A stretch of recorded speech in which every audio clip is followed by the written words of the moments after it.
Hai Sobat Atax, ketemu lagi dengan saya Purwadi Nugroho di channel YouTube kesayangan kita Atax Indonesia. Nah Sobat Atax, mungkin ada beberapa Sobat Atax yang masih bingung ketika suami bekerja di kantor dapat 1721A1, lalu juga istri bekerja di kantor juga mendapatkan bukti potong 1721A1, yakni dua-duanya sama-sama karyawan tetapi di tempat yang berbeda. Nah, apakah lebih enak atau lebih untung memakai satu NPWP, yaitu NPWP suami, atau lapornya sendiri-sendiri nih, terpisah, memakai NPWP suami dan juga memakai NPWP istri? Yuk kita saksikan sama-sama.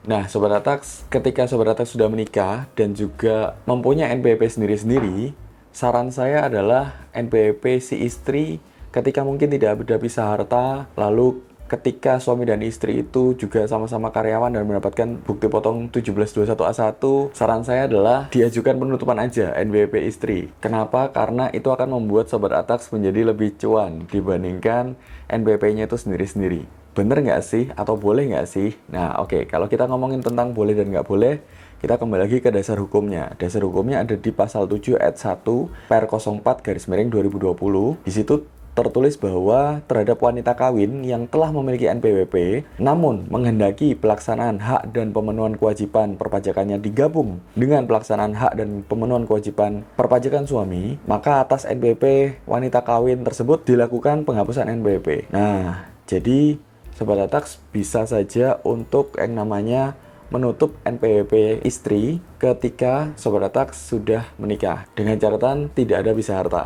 Oke? Nah, mungkin Sobat Atax bertanya-tanya, kenapa sih kok bisa ketika kita menggunakan satu NPWP suami itu lebih cuan dibandingkan kita lapor dengan menggunakan dua NPWP, yaitu NPWP suami dan NPWP istri. Nah, berdasarkan riset perhitungan kami, ketika Sobat Atax itu menggunakan satu NPWP, yaitu NPWP suami, maka Sobat Atax bisa memasukkan penghasilan istri yang hanya dari satu pemberi kerja itu di kolom PPh final, yaitu di 1770 Romawi 3 di bagian A yang tentang PPh yang dikenakan pajak bersifat final alias PPh final. Cari aja kolom yang namanya penghasilan istri dari satu pemberi kerja. Masukkan di situ penghasilan netonya dan juga PPh terutangnya yang sudah dipotong di 1721A1 dari kantor si istri. Nah, dengan demikian penghasilan suami dan istri itu sudah sama-sama final. Kenapa?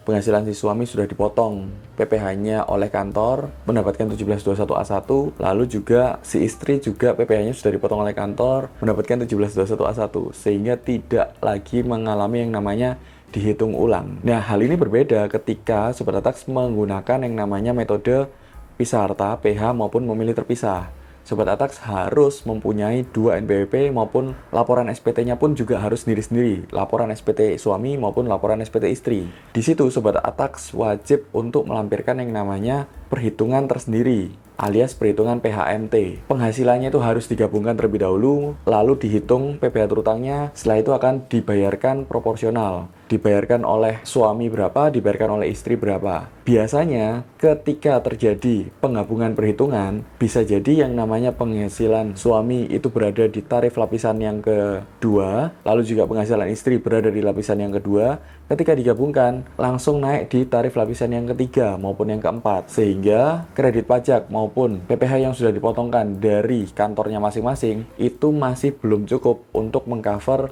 PPh yang terutang. Sehingga muncul yang namanya kurang bayar. Nah, kenapa? Karena itu tadi, penghasilan suami maupun penghasilan istri ketika digabung bisa jadi naik di layer yang selanjutnya. Layer kedua sama layer kedua digabung bisa jadi langsung naik ke layer ketiga maupun layer keempat. Nah, itu sih Sobat Atax hal-hal yang menyebabkan kenapa kok pakai NPWP satu aja setelah menikah itu lebih cuan dibandingkan kita menggunakan dua NPWP. Alasannya adalah itu. Kalau kita menggunakan satu NPWP, lapor di SPT suami, penghasilan istri dan penghasilan suami sudah sama-sama final. Oke Sobat Atax, sampai di sini dulu penjelasan dari kami. Nantikan juga video-video dari kami menarik berikutnya untuk bisa menambah wawasan maupun juga insight-insight yang menarik maupun juga update-update info ya tentang perpajakan kepada Sobat Atax di luar sana. Terima kasih sudah menonton. Jangan lupa like, komen, dan subscribe video ini agar kami dapat terus berkarya dan juga menghasilkan video-video yang lebih edukatif lainnya di channel ini. Terima kasih.